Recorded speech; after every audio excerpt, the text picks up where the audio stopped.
But the other sort of creme de la creme in my mind is string hashing, where what we're doing is we're saying like, turn this whole thing into a number. Find a way to turn this into its own number, where let's say instead of ending with S, it ends in T.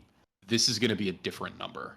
Yeah. And once you have that, then you can say, well, what's the number that AB is going to be? Well, it's going to be like, let's get rid of some of this. Yeah, this will be saved on my YouTube. AB is going to be 3. It'll be on my YouTube Solaris. Well, let's start with this. Like, what would this number be? I don't know, 5. What would this number be? 1010. Like, what would this number be? 32. You know, like whatever it is, you're going to get like random numbers, and then you're just going to keep going until you get to like here, and you go, well, what's this number? Oh, cool, we found a 3. So then we must have found AB. And then, yeah, you found it. And that seems like not super useful yet, because it's kind of just the same as searching for every substring, right? You have to check every one of them and be like, does this equate to the number? Does this equate to the number? But the utility that hashing gives here, not with related to longest happy prefix, but with related to like finding the substring, is, let's say we're looking here and we're like, okay, this equates to a 35 random number. They wouldn't be these numbers. And then we say, okay, well, we want to take away the S and we want to add in the B. So, because that's what we're going to do. We're going to sliding window, and we're going to say, what's this substring? We had the info that this previous substring was 35. What happens when we say, no longer do we want SAGIOGAB, now we want AGIOGABA, this substring. Is there any way to like reuse the information we just had, kind of, you know, like sliding window it, so that we don't have to recalculate every single thing? We just make the proper modification, which is like take away the S, add in the A. And it turns out, yeah, that's the idea behind rolling hashing. And then what you're doing is you're saying, like, my length is wrong here. You're never going to find AB if your length of string is like 8, right? That's just me being inaccurate with the mouse. But like, then what you do is you'd say, okay, fully find the substring of this, fajao, find the hash value for this, let's say 10. And then you would say like, okay, now take away the F, it's like subtract some number, add in the I, add in some number, super reductively. And now in O of 1 time, we've transitioned from the hash value for this substring to the hash value for this substring. Yeah. And then you only have to do that, right? You just like go through every hash value. Now you have a way to do that in O of 1 for every index in S. So now you found, just like K and P, another way to find a substring, like match the pattern in O of N. Yeah. Rather than O of N times M. Yeah. And Solaris has a question. Oh yeah. Yeah, so he's asking, so like what happens if there's like a collision with your hash values? What if like 2 values go to the same number? Or is that just so you just never use this algorithm in that case? Yeah, it's a good question. Okay, I still have echo on my stream. I'm literally just gonna hang up this stream. I think everybody just join. The one person that's still toughing it out, just go join Ray's stream. All right, I have now like quit OBS and everything. Can you still hear me? Yeah. Okay, cool. Oh, Here we go. I'll link your thing too. I was looking at your chat. That's what I was doing. Wait, is it Glump 1 or Glump? I think it's Glump 1. The Twitch? Yeah, all right. What is... Oh, sorry, yeah. Isn't this the same as Z algorithm? Yeah. Do you save your stream VODs? How do you just handle asking collisions? about collisions. Yeah. Yeah, because there are bound to be collisions. The number of possible strings of length n will often be a lot higher than the number of results your hash can get, so it cannot be bijective. I mean, what if two different substrings have the same hash value? Okay. Yeah, so that's the Faustian bargain that you're making with string hashing, is that it's perfect, and you now have a way to do every string algorithm ever. You don't ever have to worry. Superman is here, but not quite, because what if Jowie also had a hash value of 3? Which could happen. But like, this is where you get into hashing. And like, that's what perfect versus imperfect hashing kind of is. Like, how many collisions are there? So when you get into the world of hashing, right? Like you're saying, take any object, do anything with any object, turn it into a number. And Lord knows like what every language's backend hashing algorithm is. But like if we say like, let's make a dictionary. I feel like you're about to say like chaining, right? I feel like you're about to say chaining. What do you? Oh, in terms of like handling collisions. Yeah, just like a linked list. Yeah. So. Yeah. Okay. There's a couple things going on here. It's kind of like how deep are you willing to go into the world of hashing, right? So if we make a dictionary and we say like D, or let's just make a set, right? Which is in Python, at least, this is like, you know, a hashed set. So you're just like taking any you can put any object in and be like d.add a, and then print a in D, and it should do whatever it's going to do. It should return true, right? But you could, in theory, also, like, the same thing could happen here, where you could say, like, what if instead of d.add a, we said, like, d.add j, and that had the same hash value as a? Then when we say print a in D, wouldn't it say, like, oh, yeah, okay, like, a hashes to a given number. The given number is indeed there in D, so a is in D, like, if this was a hashing collision. And the way that these data structures that use hashing will handle that is they'll say, well, store the actual object. So like let's say the hash value for A and J is both 3 again. So we'll say like 0, 1, 2, and then we have this like, this is getting a little away from the string hashing part of it, but like we have like in the back end, what the dictionary really is like this array, and then you hash to a given index. So when we say d.add j, we're saying like, now put a j here. This does indeed exist. And the way that you get around collisions here is like if j and a really did have the same hash, which would be a terrible hashing algorithm, what you would do is you would just sort of make this into a linked list, and you would be like, well, okay, instead of having the wrong answer, I'll just check through everything at this index and be like, is there an A in here, or is it only other things that collided with it? So you just sort of have this, like, in the simplest examples, like an array of linked lists where you say like, okay, we'll go to the index that this hashes to, check through that, see if this object is actually there. And that's great. In string hashing, you don't even do that. You literally are like, there's a chance of collision. Just try and minimize the chance. So if we said, how do we want to? Yeah, well, okay, let's take this example, like J and A. In what world would these ever collide, right? Because here we found a workaround, but probably whoever's developing Python 3 also wants to say, but don't have J and A hash to the same thing. That's insane. Like, if this is going to be a 10 to the 10th length string that hashes to the same thing, like, fine. But even then, like, minimize the chances, you know? Like, how low can those chances get? And that's where you get into the actual math of string hashing. Yeah, and I think it's worth walking through that in Excalidraw really quick. So, like, or not really quick, like, I mean, this is the meat of it. Let's say we have some string. Let's say we have A. Yeah, let's say we had A and J. What scheme can we come up with where these are going to hash to different numbers?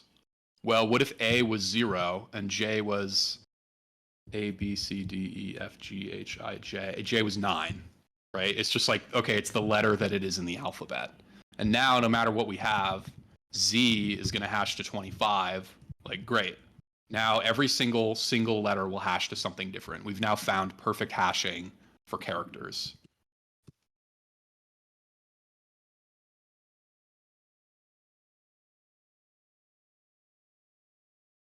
But what about strings, right? Like, okay, now what about AA? What does that hash to? And what about AJ? What does that hash to? Well, what if we said, like, we want to turn it into a number. We want all the numbers to be different, or at least as different as they can possibly be. We found a way to do that with single characters. Once we add in another character, what if we kind of just did the same thing, where we said, like, well, it's going to be 0 through 25 here, plus, or let's go the other way. Like, we have sort of the 0 through 25 here, and then if we just said, what if we just said, like, we have two numbers now ish. Like, let's think about it that way for a second. We have the 0 to 25's place, and then we just have, like, the 26's place. That's like all the multiples of 26. Like, this is all the multiples of 21. This is all the multiples of 26. And then we can keep going. We can be like, and also we have the 26 squared's place. The 676's place. Wait, hold on, why'd you say square right there?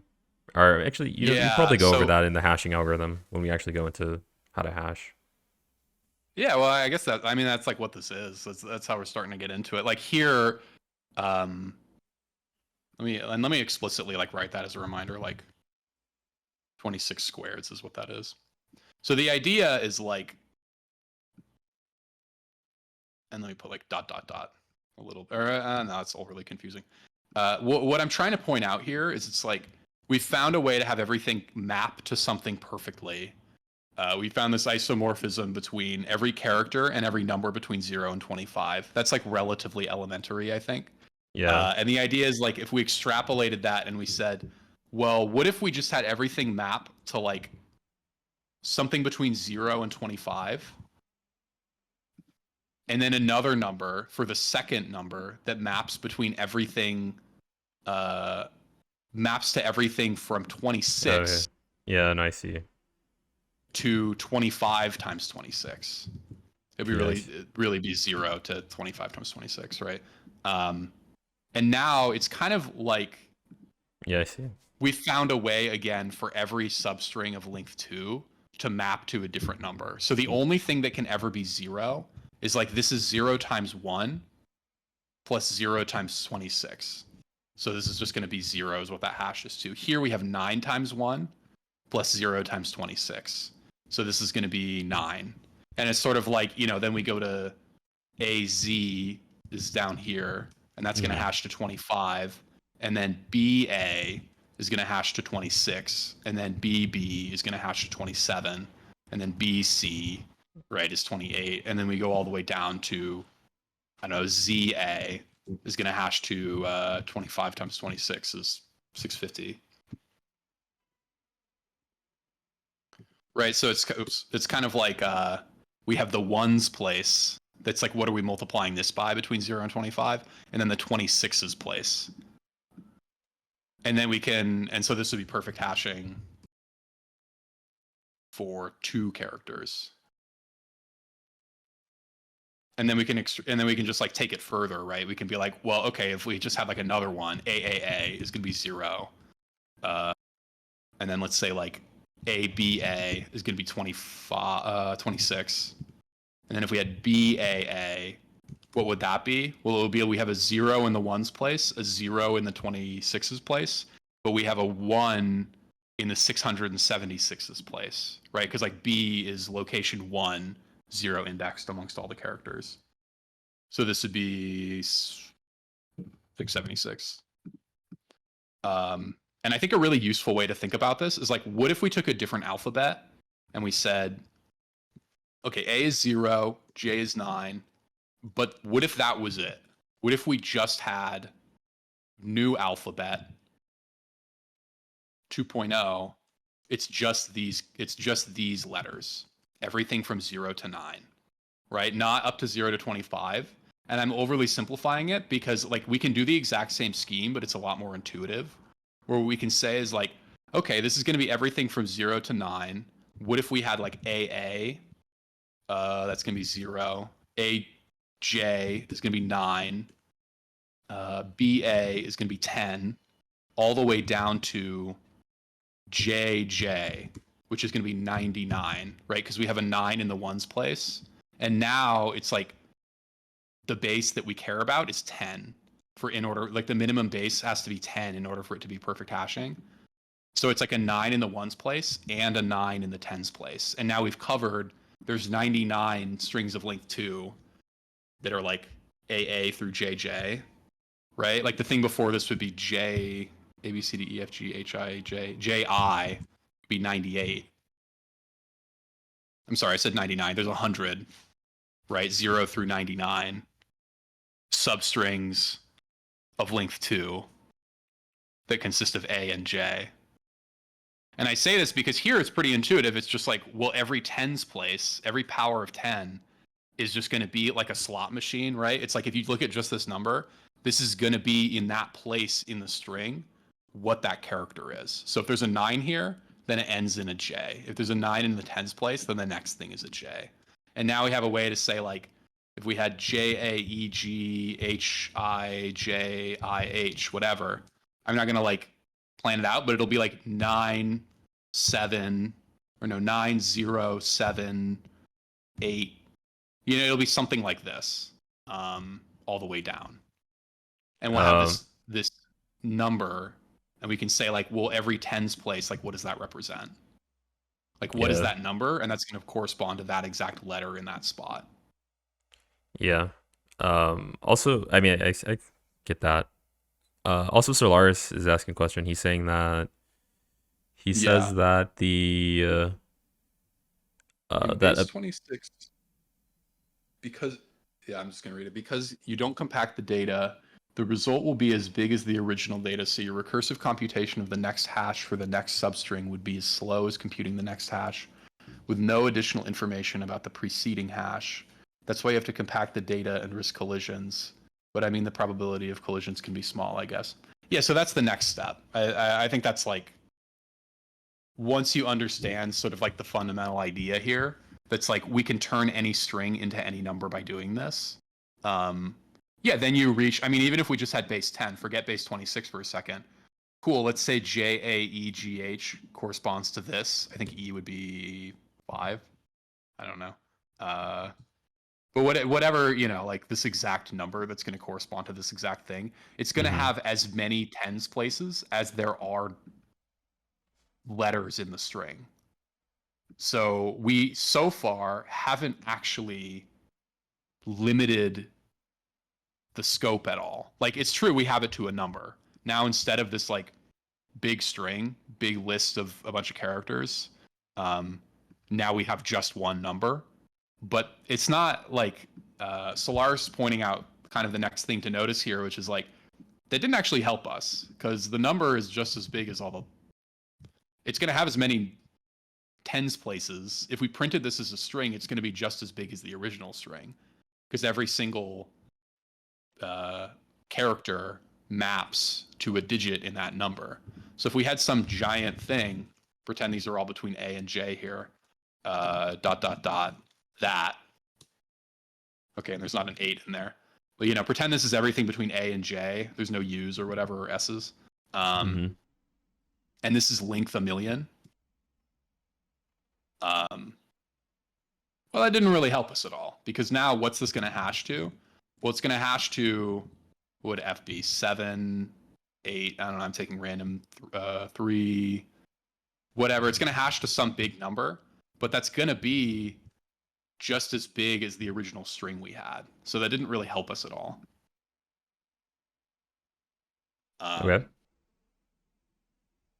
And that's where the next step comes in, where we say, well, what would, like, okay, so that was bust. Like, we didn't actually reduce the time complexity so far.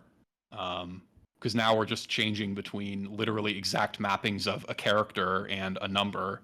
And maybe that's like slightly faster because it's a number, but still like this big integer is eventually just going to overflow. Even in Python, I think the limit is 4,000. The limit is 4,000 for casting to a string, but either way, it'll get really slow, so it's kind of pointless. This is still going to be like O of n times m if we were looking for this pattern. We would still have to deal with this every single time we checked a substring. We're like, is this giant substring right here the big? Let me type this out a little more detailed. We have a big thing here.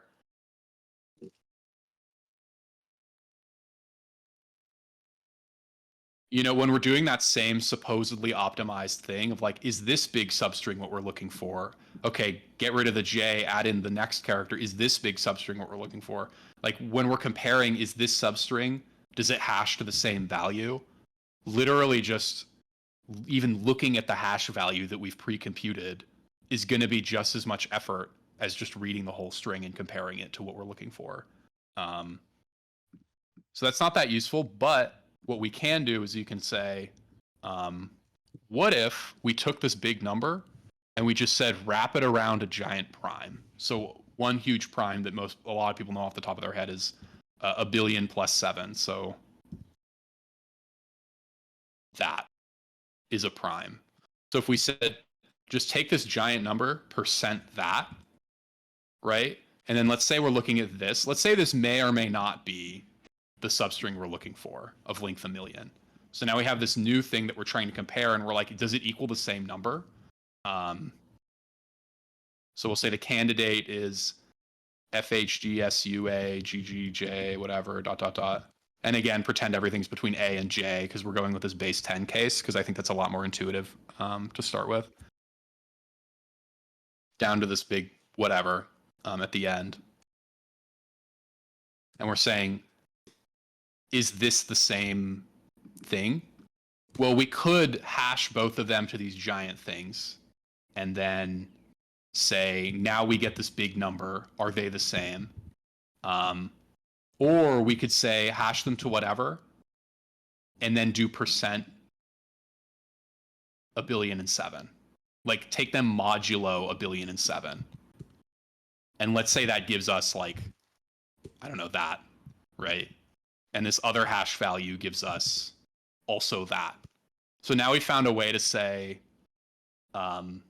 they do indeed, when you say modulo 1,000,007,000, they do hash to the same thing. We take these big substrings. We don't know if the characters are equal. Now we don't even check or know whether the actual number originally is equal. We're just checking when you take that big number and you take it modulo this giant prime, which now limits the biggest it can ever be then is this prime. And 1,000,007,000 is big, but it's not 1,000,000 digits big. It's 9 digits big. So that's much more wieldly. We've now like capped the size of the thing we're ever comparing to 9 digits, which is basically O of 1. Now we're saying like when you hash it into this theoretical big number and then take that modulo 1,000,007,000, are they the same number? And now, like, let's say they are the same. Let's say they're not the same number. Let's say this is, oh, oops, it's off by 1. Well, that probably means that, for example, maybe instead of an A at the end, this was a B at the end. Now it's like, well, they're not the same. Like now we know for a fact that there's no way these numbers could ever have been the same because they percent 1,000,007 mapped to something different. And while multiple numbers could map to the same thing, like this maps to this number, percent 1,000,007, but also this plus 1,000,007, right? It's just going to cycle around and map to the same number again.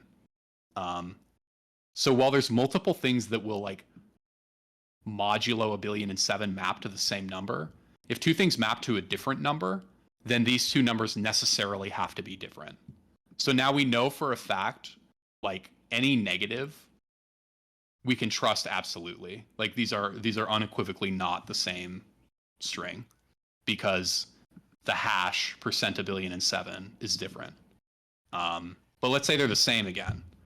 Now we're not so sure because this number, for example, could be exactly this, but maybe it's exactly that plus 1,000,007.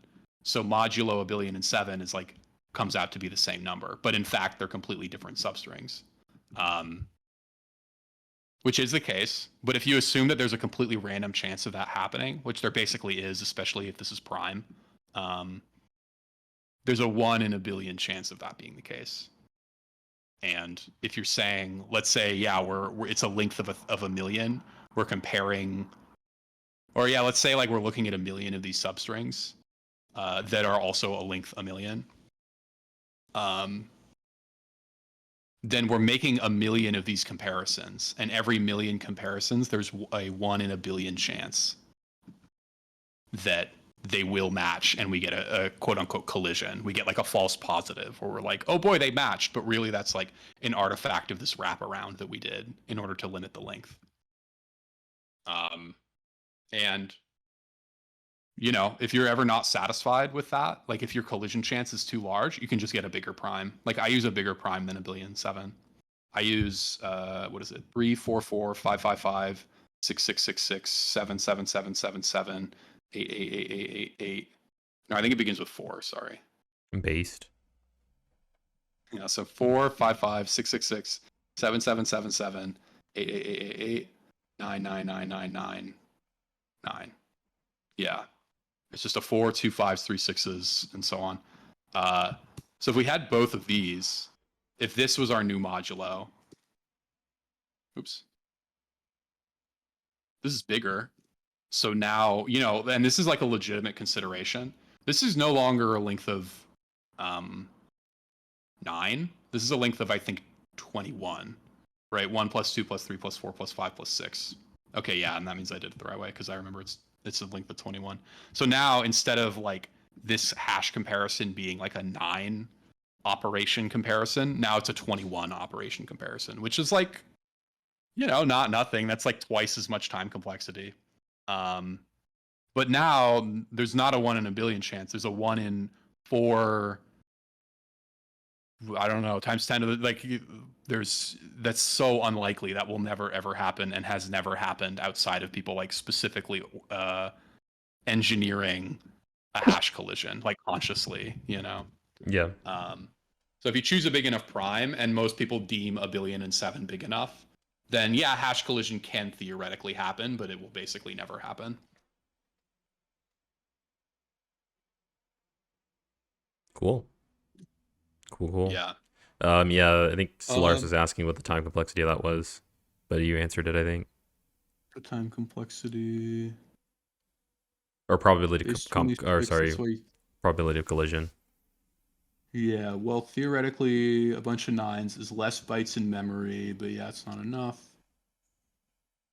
I mean, it's less bytes. So I guess if your hash is A to E, with A the set of strings you want to hash, and E a subset of N, isn't the probability of collision 1 over card E between each string hashed? Yeah, exactly. So it's like 1 in 1,000,007,000. And you can run the math too. You can be like, well, if I had 1,000,000 strings of length 1,000,000, there's a 999,999 in 1,000,000 chance, right? There's a 1 in 1,000,000 chance that there will be a hash collision. So there's a 999,999 chance in 1,000,000 that there won't be a hash collision. So if we take that fraction and say take that to the 1 million again, if let's say we did 1,000,000 of these comparisons, what do we get? Like there's actually roughly a 1/3 chance of a collision. Oh, I'm sorry, except this is in 1,000,000. We want in 1,000,000,000. Right, because this is like the risk we're running every time. Okay, I misread that slightly, but there's a 0.001% chance. I misread the previous one. That would have been 60%. But there's a really, really, really small chance. There's like a really high chance that we continue to not have any collisions. And most people, like honestly, I actually am not satisfied with this. I'm like, there needs to be more 9s here because I don't really want like a 1 in 1,000 chance every time I use string hashing for there to be a problem. But I think my life would be exactly the same if I had been happy with that. That's just like a product of my paranoia. So that's the concept behind hashing and collisions. And then it's a matter of saying, okay, how do we do a rolling hash, right? And that seems like, okay, we went over hashing, everybody knows hashing, now we're going over a rolling hash. But we actually have dug into the guts of like what goes into a hash.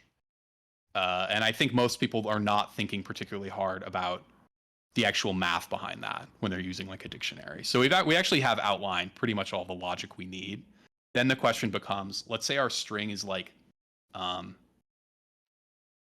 let's go back. Let's say AB, AB, AB, right? Base 10. Let's say this is our string, and our substring we're looking for is just AB, something like that. And we want to know how many times does AB occur?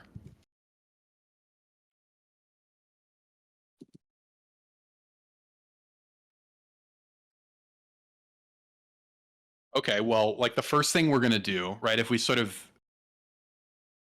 indulge in our previous like outlined plan, we're going to say, okay, hash the substring we're looking for. What's the hash of this? We're going to check every sliding window substring to see if it equals that. And then if it does, we add 1 to our answer. So first we're going to hash AB, right? So in our above hashing scheme, we've decided what that's going to be is 1 times 1 plus 0 times 10, if we're doing like a base 10 here. So we're going to say this hashes to 1. And then we start and we say, okay, hash the first thing of that length.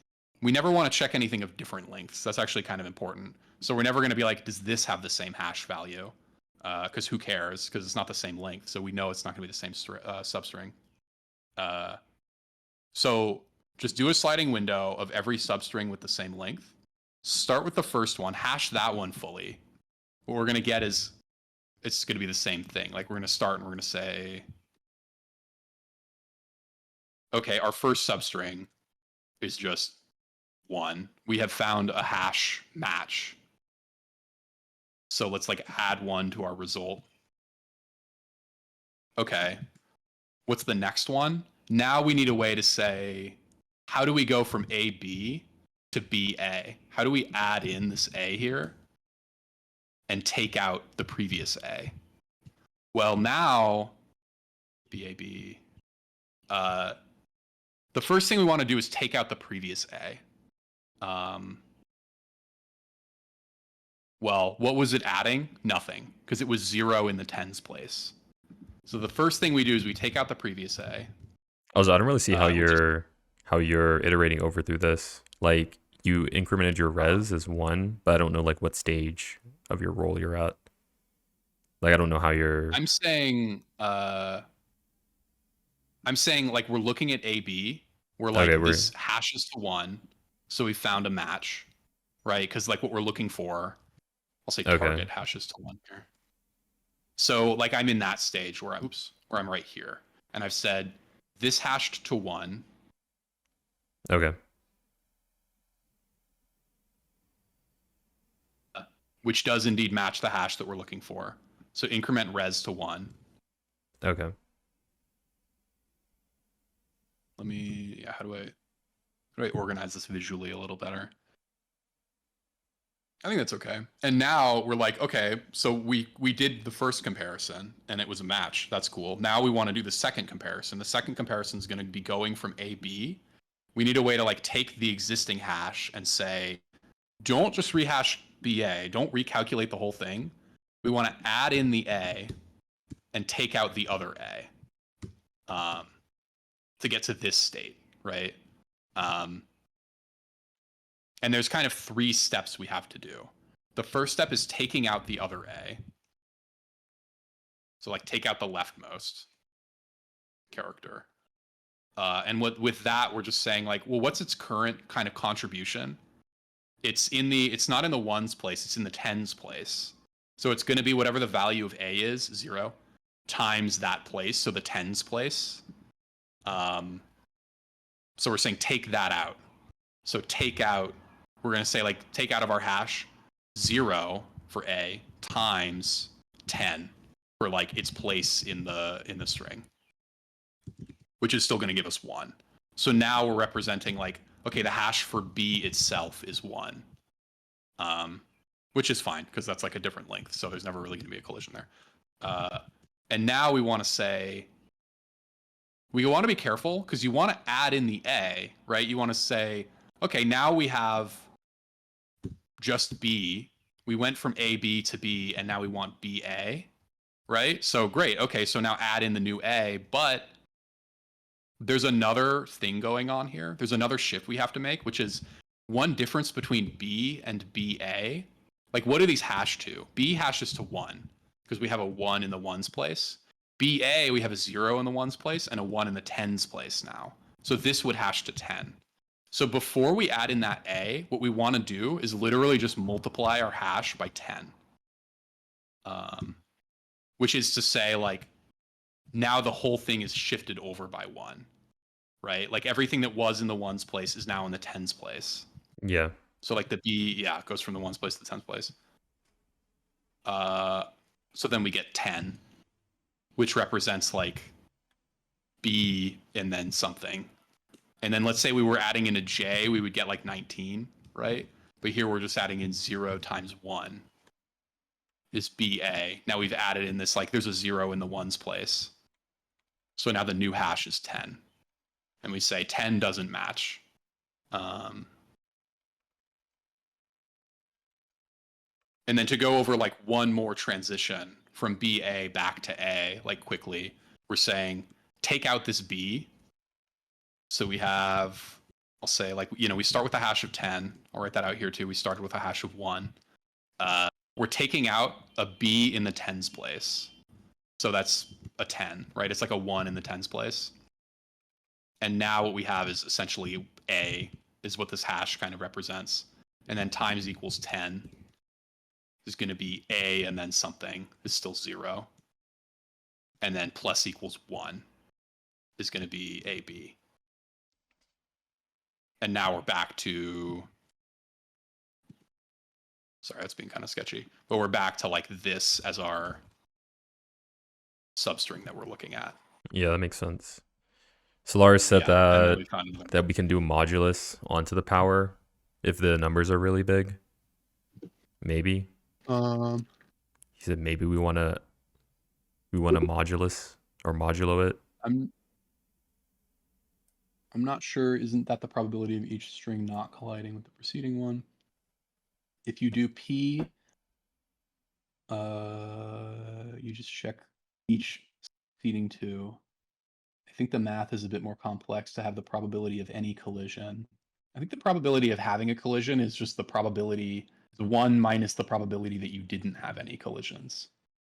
But I think that was probably before when I was like typing in all that math to Google.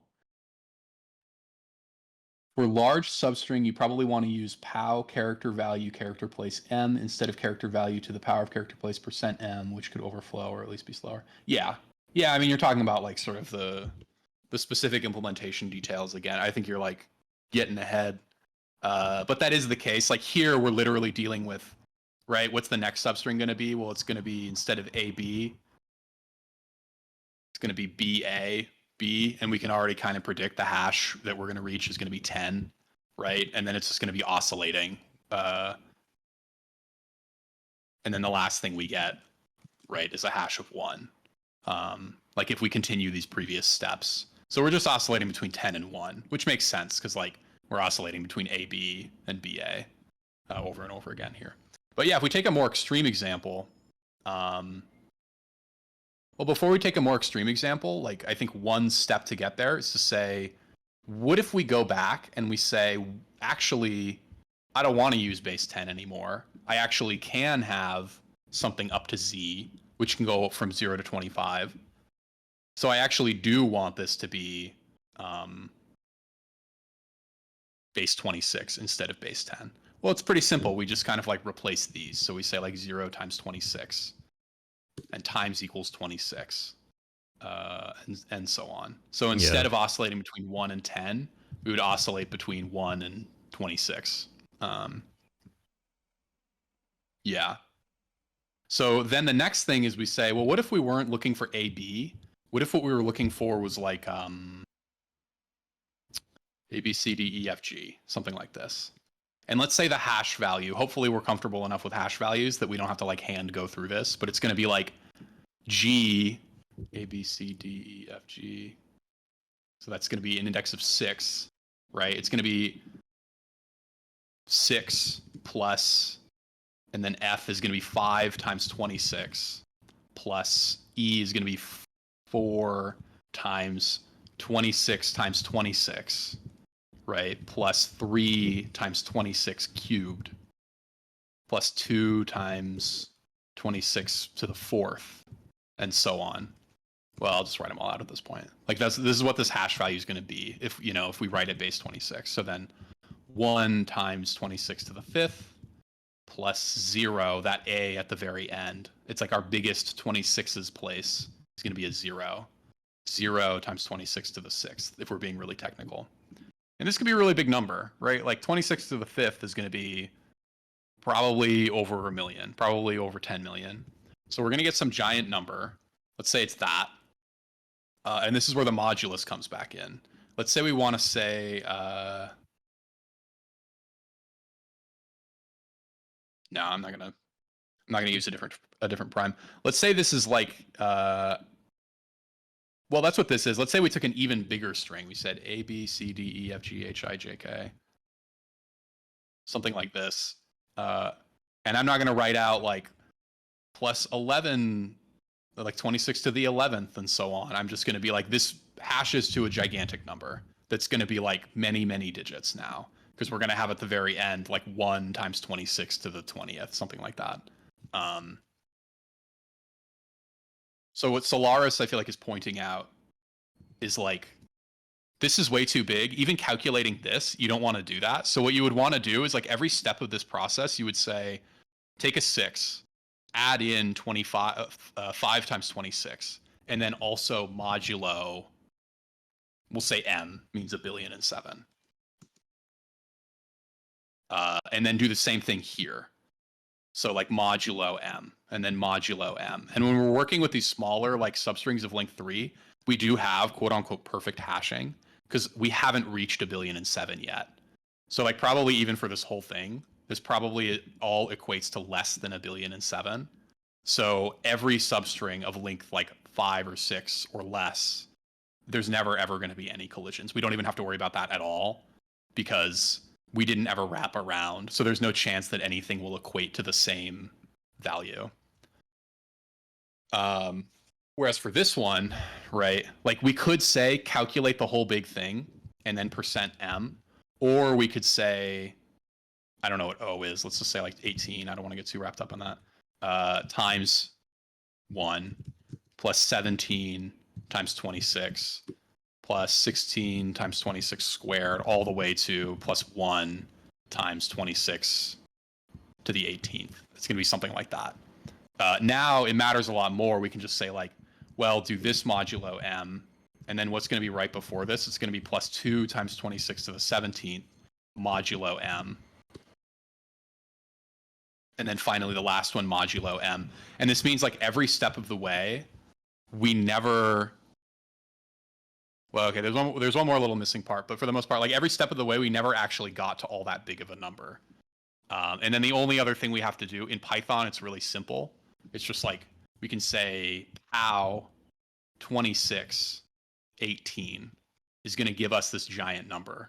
But this giant number alone is going to be, what's that? Over 20 digits long. That's like way too big. We don't have to bother with that. You know, if we had like pow 26 1,000, that's going to be so gigantic we don't want to bother with that. So Python has a pretty nifty feature in the power function where we can just say pow 2618, and then you can input a third variable that's just like the modulus that you want to use. So it'll automatically be like multiply 26 by itself, take the modulus of that, multiply 26 by itself again, take that mod 1,000,007, multiply it again, mod 1,000,007. So then you don't have to like repeatedly write out, not only for every addition do I want to say mod M, but also for every multiplication of every 26 I want to say mod M. It'll do that automatically for you. God bless Python. Yeah. Someone else, or Obez, said that you can pre-compute powers of P to maybe speed up computation. Or maybe it can help performance as well. Yeah. Yeah, definitely. That's a really good point. That's something that I think many people do with prefix hashing, which is kind of rolling hashing plus an extra step that's pretty small. But yeah, like let's say you had this, and let's say you were looking let's say you're looking for S is some big thing, and then dot dot dot, this is the substring we're looking at, that's a length of 26. And then there's a bunch of other stuff. You know, every single time you ever transition from like J, G, I, O, F, whatever, dot dot dot, and then you say, okay, take away the J, add in the next letter that comes in. Every time you do that, that's a very good thing to point out. Like, there's no real reason to take this power every single time. So you can just say like, M is 1,000,000,007. Let's call this mod. Let's say N is the length of S. And then M is the length of the target that we're looking for, right? So here it's going to be 18 in our sort of conceived scenario. Okay, mod is that. And then let's say like, well, we're working with characters, so base is going to be 26. Because we're never really going to have anything above 26. And we can talk about the base. Like you could have a base of 10 and that would probably work fine. But 26, I think it makes a lot of sense with characters. Because then you have like a 0 in the ones place versus a 0 to 25 in the ones place, 0 to 25 in the 26's place. And now you can just pre-compute that. You can just say like, okay, well, every single time when I subtracted that J off, what I really was doing was I was saying, I remember J is ninth in the alphabet. So really what I was doing at that step was I was saying, it's really minus equals 9 times pow of base to the M, to the length of the substring we're looking for, with mod as the modulus. But then the next thing we're going to do with this G, when we subtract that off, it's just going to be the same thing. So it's going to be like minus equals whatever 7 times pow of whatever. Also, I think the screen it's going to be the shrunk. exact same inputs. Right, so can you zoom in a bit? Just a bit. Okay. Oh, like that? Yeah. Okay. So just pre-compute this. Just be like power equals that, and then you don't have to do that every time. Which actually won't matter that much because you can do this pow. It's like a really good exercise to do this pow function. You can have this be logarithmic time, which is kind of fun. You would think that if M is like 10 to the 5th, this has to take a really long time to do, but even if it was and you recalculated it every time, that would be fine. Because it's called binary exponentiation. But pre-computation is good anyway. That's a lot of, I mean, that's like the theory behind rolling hash.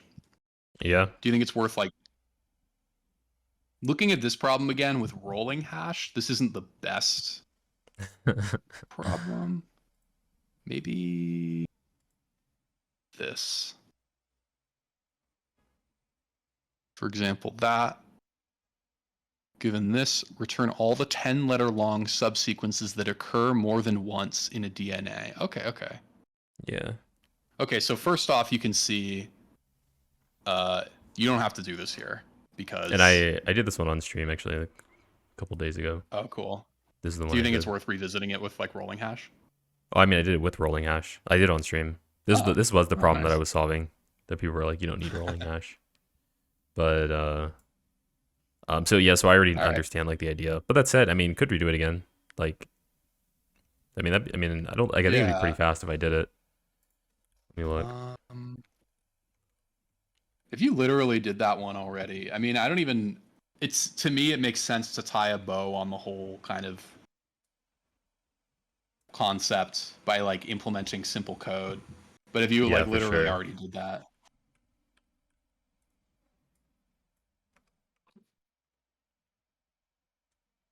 Let me put this thing here. Because I wanted to do it using like the framework that you were saying too. So like for the DNA sequences one, I'm just gonna like try to draw like just the base info. Yeah. So for the DNA sequences one, right, our window size is going to be 10. Is 10. The Uh-huh. base, I guess here is going to be like, it's either 1, 2, 3, or 4. A, B, A, C, G, T, or whatever.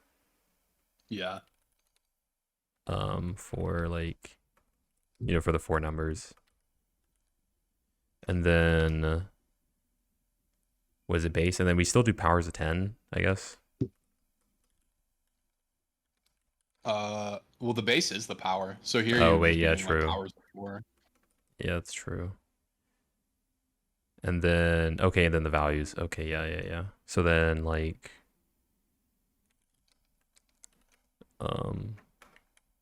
I guess you'd have like you do 1 or 2 or whatever, but or you could do the ORD thing too. You don't even need to do this. You could do ORD, right? Minus capital A. Yeah.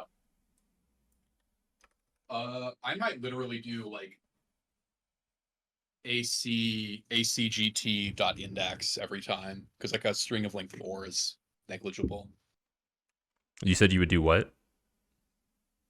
Like ACTG dot index the character. ACTG.index. I don't think I've seen that. Because the string's length is only 4, like you don't even really need a dictionary or a set or anything. You can just be like, yeah, like L dot index Mm-hmm. C. If like C is what you're saying is S at I. Like L dot index of the character, I guess. Yeah, exactly. And So it's like you could have a dictionary that maps A to 1 and C to 2, but because the string length is so short, like this is probably faster than bothering with any hashing, even though it's technically like O of the length of L. okay, and then I would do like answer.append window. Yeah, I mean, I think I get it. Like, I guess just writing out like general pseudocode is that we're gonna set up like our base information for the window. What is our base? What's our window size? We're gonna create the window, and then we're gonna remove from the window. And you were saying that Yeah, removing from the window. where you always have those 3 steps where you say take out the leftmost thing, multiply my hash by my base to like shift everything over by 1, and then add in the newest thing I want to add So to it'd be like the like ones place. the leftmost element. Let me see here. Try to the leftmost element times like 10 to the 0th power because that was at the place that it was at, which is just 1, right? But You could do it both ways. The way that I was phrasing it in the Excalidraw, like the left side is the highest power of 10 and the oh right yeah, side is the lowest power of 10. okay. But you could do it either way.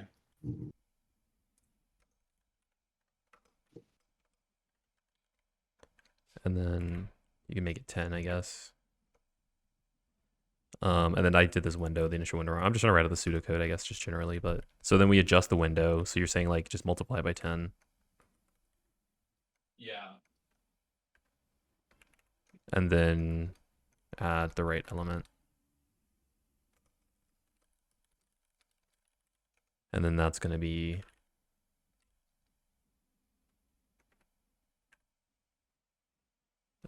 is it, I think it times equals, and then it'd be like times 10 to the power of x size or something. But I guess this is like general. So you just remove from the window, adjust it, and then add it. This window hash is like wrong. So you have to be like 4i in range. Or better yet, actually, take the whole thing here and then just go like if I less than 10 or something. Oh, okay. So yeah, like there's 2 ways to do it. You could either have the right side be the highest power of 10 or the left side be the highest power of 10. So if you take out S at I minus 10, then when you add in the new thing, when you say window plus equals val times 10 to the max size, Mm-hmm. yeah, it's just, yeah, exactly. And What's this thing up? That's not a thing in Python. It's this. Yeah. So you're just multiplying. Or you add them. I think they're added. You say if I is less than 10. Like window plus equals. Did you mean plus equals there or times equals? I think window is the window hash is like everything I is think added. 10 to the power plus like 10 to the third plus I don't have your thing, but I think whatever. maybe what you could do is say like if I is greater than or equal to 10, then take out the previous one. Otherwise, just only add. If I is Like greater than the remove from window part only happens if it's greater than or equal to 10. Also, what a lot of people do is they'll just like explicitly build the hash of the first 10 and then like yeah, start from 11, you know. yeah. Okay, but yeah, I think this is fine for I just want to write out the pseudocode. I guess did you have the other problem? Yeah. Sorry, what'd you say? Oh, I said I just wanted to write out the pseudocode. Do you have the other problem? Uh, there was longest happy prefix, but I don't. I think that one's kind of like. I think there's like a part two to this whole thing that's like there's rolling hashing and then there's prefix hashing is kind of the next level, which Okay. corresponds to like there's taking a rolling sum through an array and then Mm-hmm. there's like building a prefix sum array and then using that over and over again. Okay. Um, yeah, and longest happy prefix that's like interesting for prefix hashing, but it's not useful for rolling hashing really at all. Okay. Um,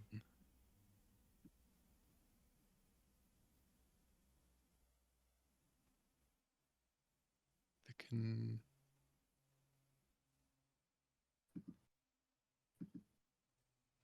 Yeah, I don't know. Do you want to like pull up another one, or do you think Um that's good? yeah, I mean like well I think like you said was right too with the like it helps with practice better, but we've also been doing this for a while, so it's up to you. Like I mean I think it helps like having like some problem that you see Yeah, like the thing that goes through it. I Kind of think I like just found a good one. I okay. think this one will be like a nice kind of conclusion for this. Um, number of subarrays that match a pattern two. I'm sorry, one. Okay. Number of subarrays that match a pattern.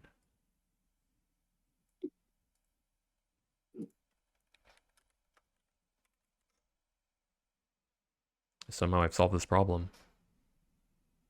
This looks When like was it? exactly my prefix hash template.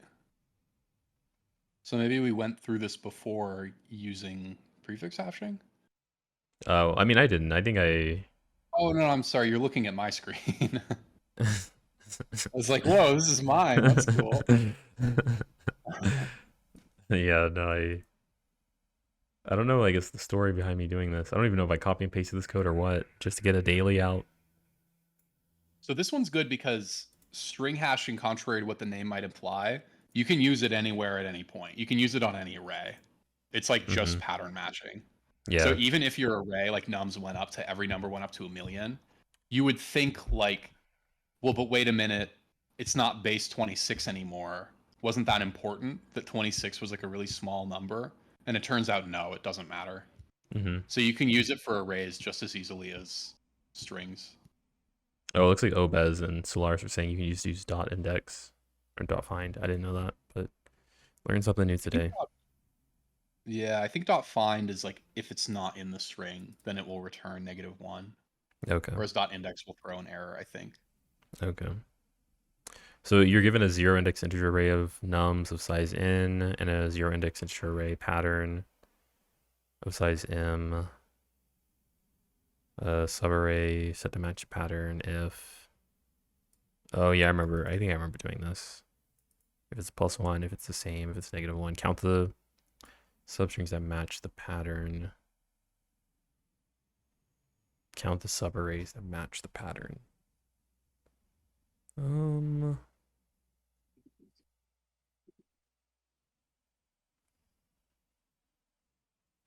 trying to explicitly think about this using rolling hash. Yeah. Subarrays. So what are the numbers we care about? Like Wait, for and that also, power, like looks like max window size and stuff like that. wait, why is the pattern? I should probably go through an example. Why is the pattern 1 1? I'm trying to figure out how does this pattern 1 1. So we're looking for subarrays of size Oh, 3. Okay, so we get the window of the subarrays.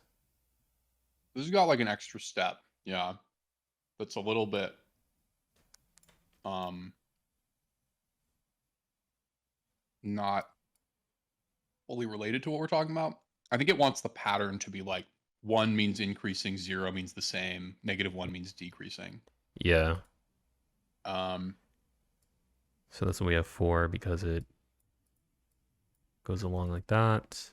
This one we're having subarrays of size 3. Okay. Um okay. Well, so like I'm looking at this and I'm thinking that there's I guess some way we can hash it based off of a pattern. Like if the number is less than the one that was before it, like that adds like some pattern or something. mhm. And there's like some hashing involved with that. Let me think. Let me think of that. So like 1 1, like like we have our window. It's gonna be size like the pattern plus 1, I guess. And then so like if I'm typing this stuff out, right? So like the window size, because it seems like with rolling hash 2 we have to have a stable window size, at least just from what you went over. So it's always stable. And then so then we'll have like our base also, Mhm. which I mean there's only 3 states that I could think of, but I don't know if that's gonna crash it. Let me see.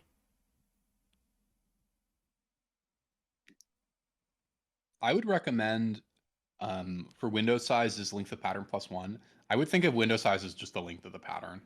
Like when you have 1 1, like you're talking about sort of how do you encode nums in order to be like does it match the pattern or not? And just in the interest of like not kind of going like not having this be super tangential with like the other thing that's interesting about this problem, it's kind of just like you can encode nums into just like you said, like is the current number greater than or less than the previous number? So you can just use like pairwise if that makes sense. Pairwise. Like the function pairwise in Python. If you said like print pairwise nums, it'll probably be some bullshit like pairwise object at this address. But if you said print list pairwise nums, it would say like 1, 2, 2, 3, 3, 4, 4, 5, 5, 6. It would like pair each adjacent term Okay. so that you're sort of looking not at like because the pattern we care about is the increase or decrease across each adjacent term. We're Mm-hmm. not really looking at like the numbers. We're looking at like the spaces between them, if that makes Mm-hmm. sense. And that's why like all of the patterns that supposedly match are a length of 3 as opposed to 2. So I guess I'm just saying like the pre-processing here that's like the irrelevant part of this problem is just sort of being like create a new array that I think for example 1 would just be like 1 1 1 1 1 1 1 because we have like increasing increasing increasing increasing increasing. Whereas for 2 it would be like 1 0 -1 1 1 0 -1. Okay. And then here, what? So then, I think, yeah, I want to say the base is only gonna have 3 states. I'm trying to check that out to make sure it's not gonna break. But and then every single time you're just going through and checking before. So like, I guess you start with the windowlets this, and then you would just check is 1 in less than 2, and if it is, then we like assign it like that. I guess -1 value here, and then in this case, I guess the first one we have like a 1.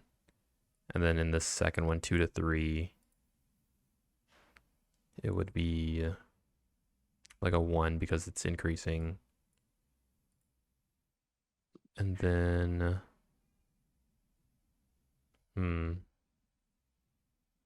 Yeah.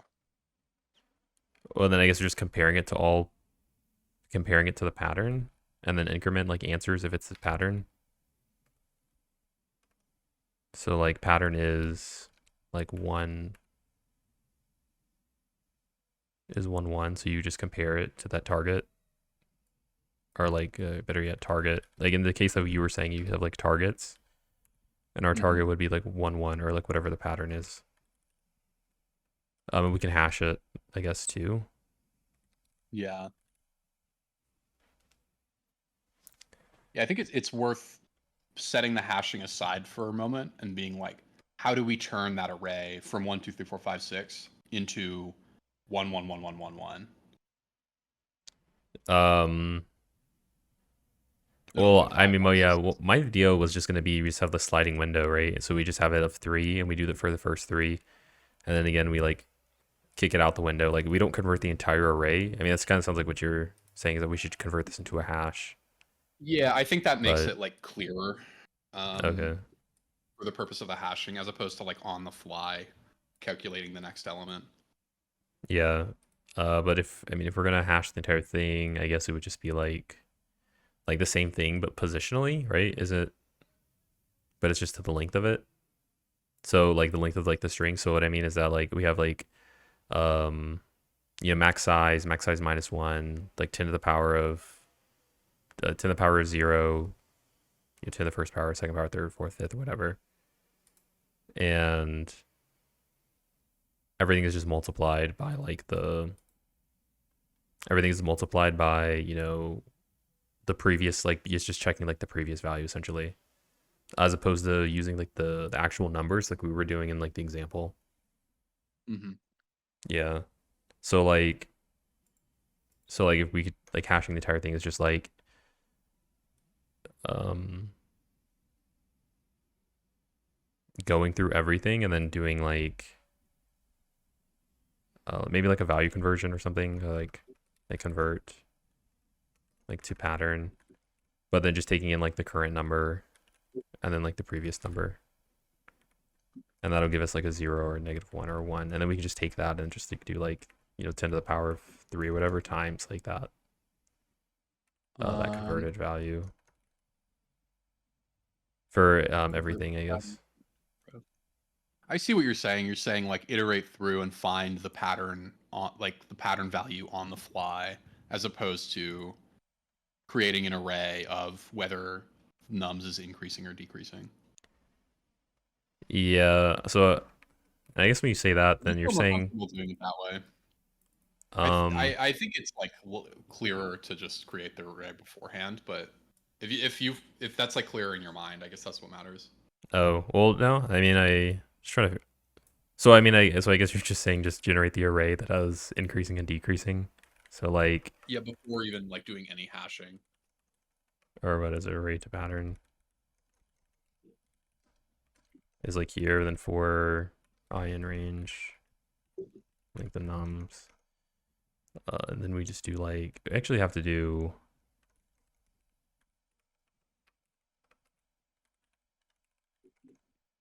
nums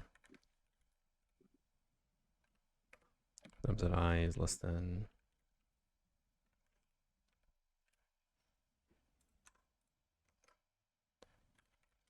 if they're equal. I guess we're just doing this. If they're equal. And then we'll just do append 0.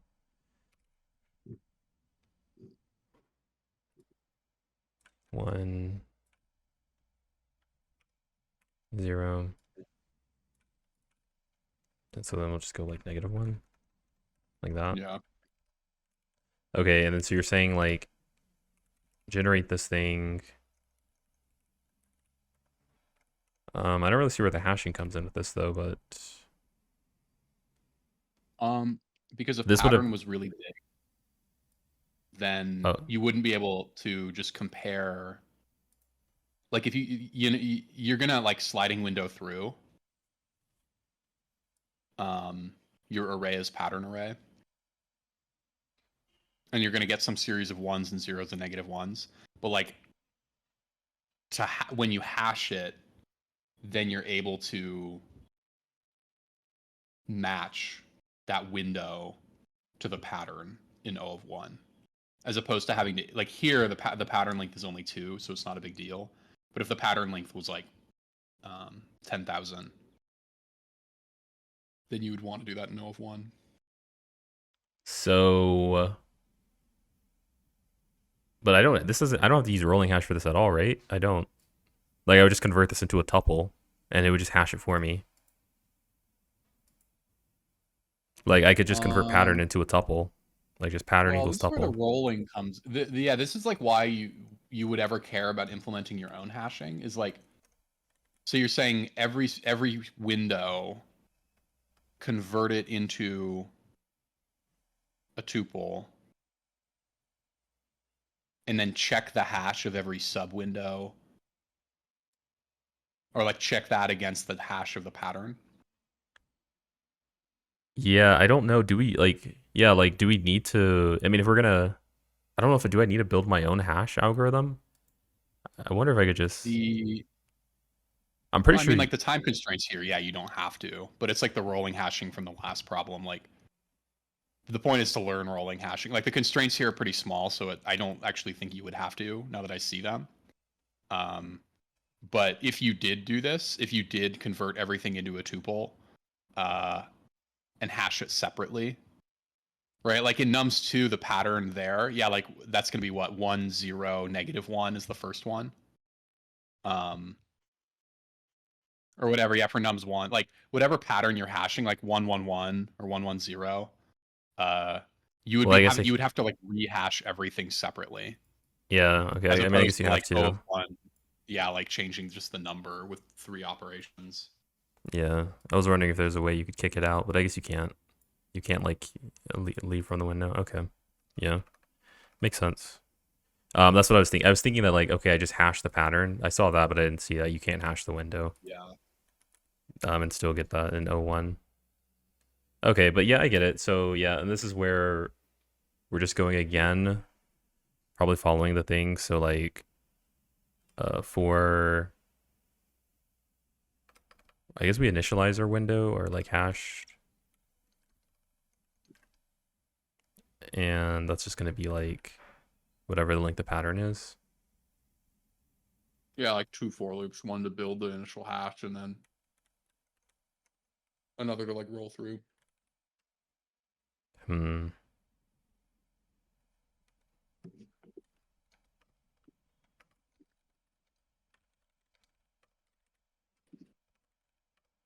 So like building the initial window and then like for I in range, length of pattern, I guess.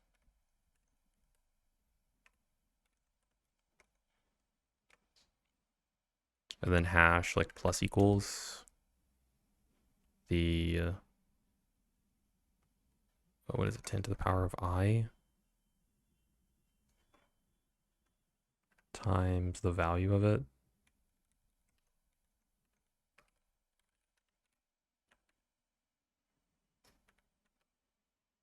Oh wait, yeah, and it's this. So we Yeah, want that the makes first. sense. Yeah, and then You might want to do it the other way. So you might want to say hash plus equals array as pattern at I.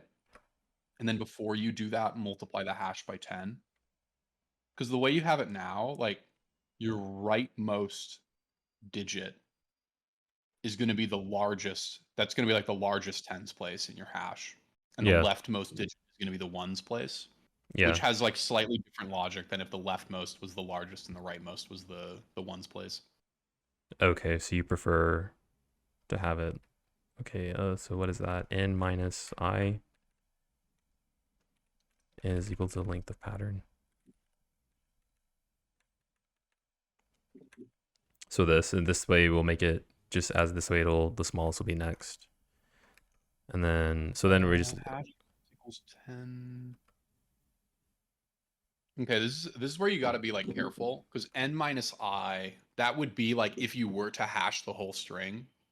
Say you took like the first 3 characters of a 100 digit string, 100 character string, like you would have like a 10 to the 99s place and a 10 to the 98s place and a 10 to the 97s place, and then everything else would be blank.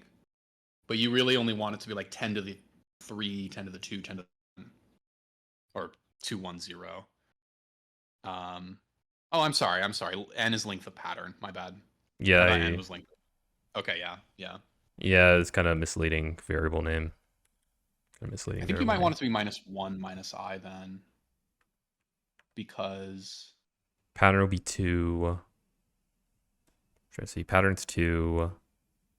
you want like 10 to the 1, the tens place, and then 10 to the 0, like the ones place. Mm-hmm. Yeah, 1 and 0.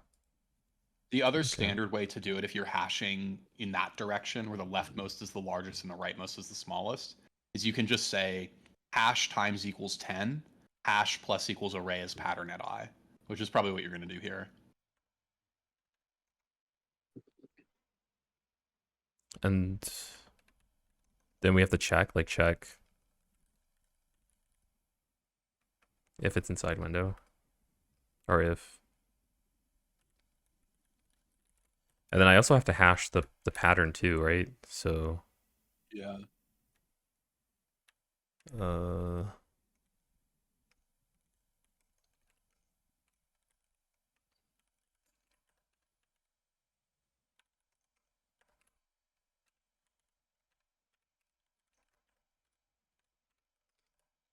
Yeah, I feel like it's going to be exactly the same for loop as that.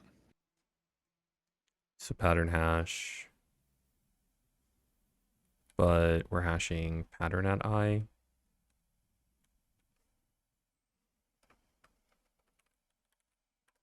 Like that. Cool. So Okay, yeah. Yeah. yeah, and then we'll just check like if hash is it equals though? Yeah, I guess I so think because it's they're both because numbers. you got the first n indices out of the way, this for loop you probably wouldn't even have to check. The for loop I don't have to check. Yeah, because the previous for loop you went through the first I indices that don't matter. Oh, I'm sorry. Yeah, if you're checking if they're equal, I thought you meant, I don't know. I thought you meant like check if you had to take out the leftmost. Yeah, this makes sense though. Okay, so what we're gonna do is just remove from the window. So then that's just like what hash minus equals 10. The first one's gonna be what n. So one that the first one's larger, so then that'll be like the leftmost. I guess n like -1. Like n minus 1, yeah. And then we're gonna times it by the value that was there. So that'll be I guess I n minus I.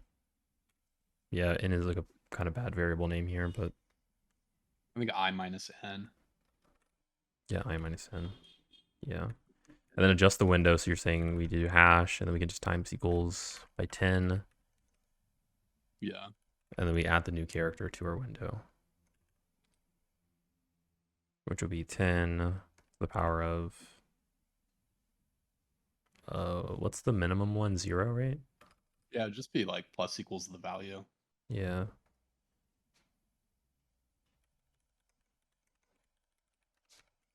Okay, cool. Oh, for line 29, hash minus equals 10 to the power of n minus 1. I would put n minus 1 in parentheses.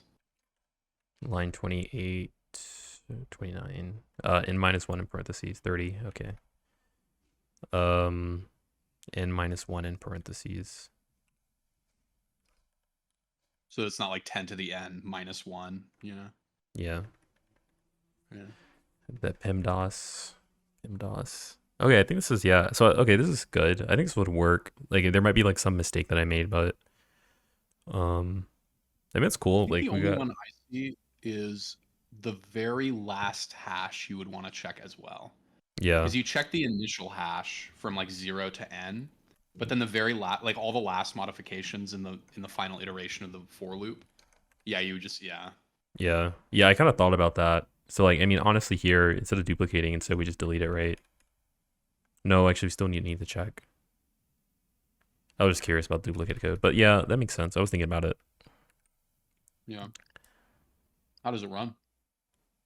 One too high. One too many, I think.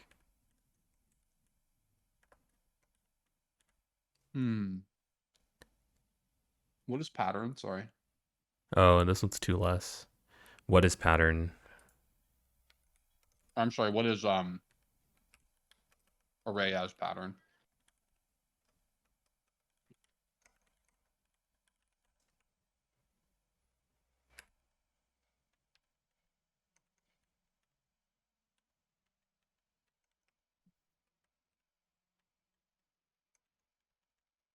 I think I'm like behind in the Twitch stream. I'm trying to print it out. So we get 111. I think we should probably cut out the first one, right? You say hash equal if hash equals pattern hash ands plus equals 1. That looks good.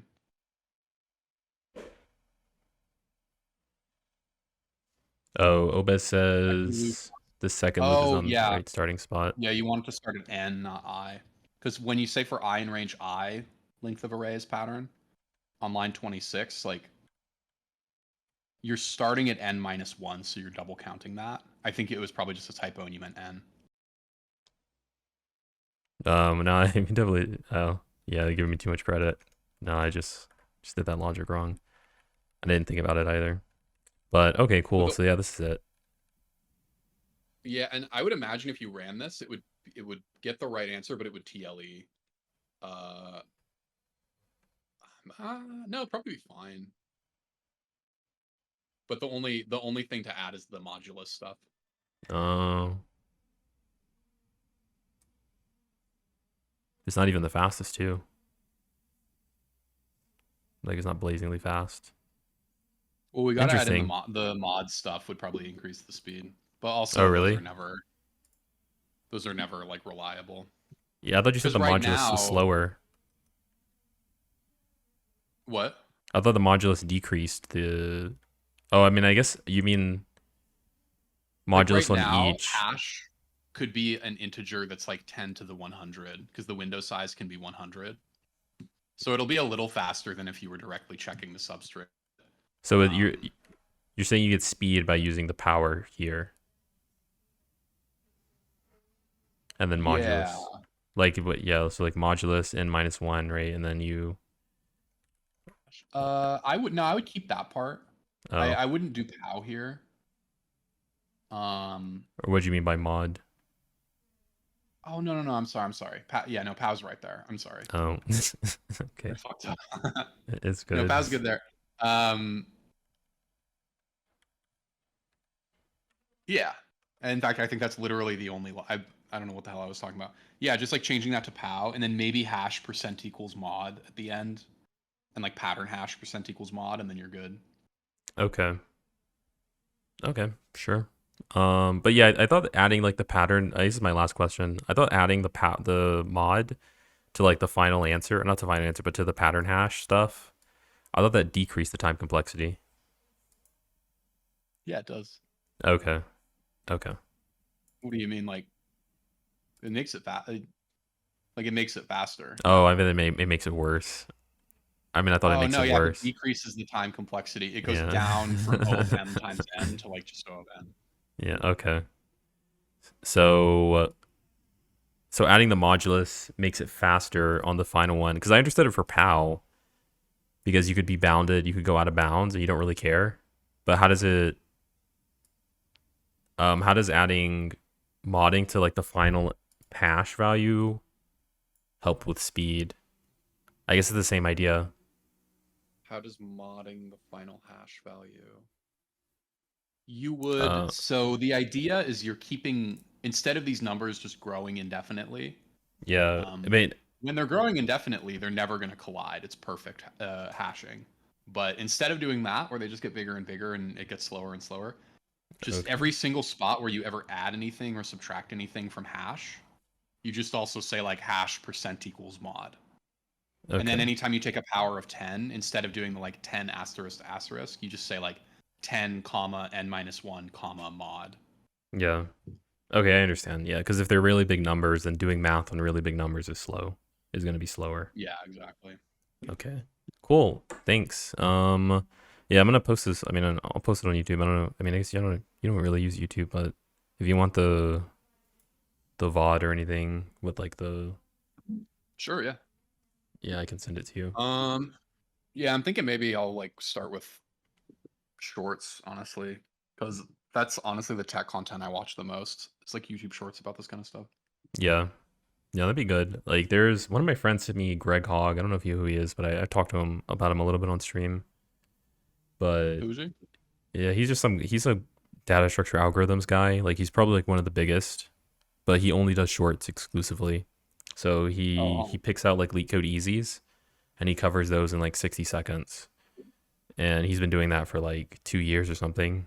Um, and now he has like probably collectively maybe like 500,000 followers on his damn. short channels, TikTok, Instagram Reels, and YouTube Shorts. But I guess that's who you anyway, model after. what's up? I said, I guess that's who you got to model after. Yeah, I mean, I don't. I mean, it's just all like easy problems, so it's like nothing complex really. But but no, I mean, he does good. Like you can do good on shorts for sure. Like I think on any platform, honestly. Yeah. But yeah, feel free to send it over. Yeah, I'll send it. All right. Um, yeah, I think that's I'm it. gonna go touch some grass. All right. See ya. Thanks. See ya. Okay, and then I have to let's see, put this thing here. Cool. All right. Yeah, so I guess for anybody who doesn't know or did not know, that was Glump. That was Glump. He is shout out Glump one. Yeah, so there's Glump. He has been doing this Lego stuff for a long time. He's really good. He is top 0.13%. So he is a master at the data structure algorithm stuff. If your goal is to like learn DSA, go to him. And apparently he offers tutoring. So it's even better. You can get personalized one-on-one coaching. I didn't even know that. But if you're trying to do DSA, yeah, go with Glump. If you're trying to learn or you have like a lot of really complex questions or like some complex algorithm, I'm sure he can clear those up.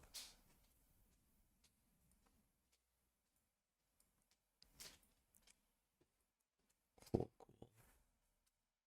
I guess we're done with the stream today.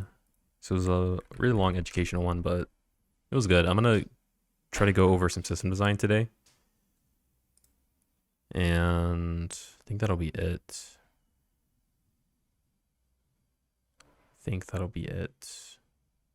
But like probably in like I'm gonna go to the gym, eat, and then in like 2 hours I'm gonna go over one of my slide decks for basically my system design, and so you can go over all my notes, but just like verbally.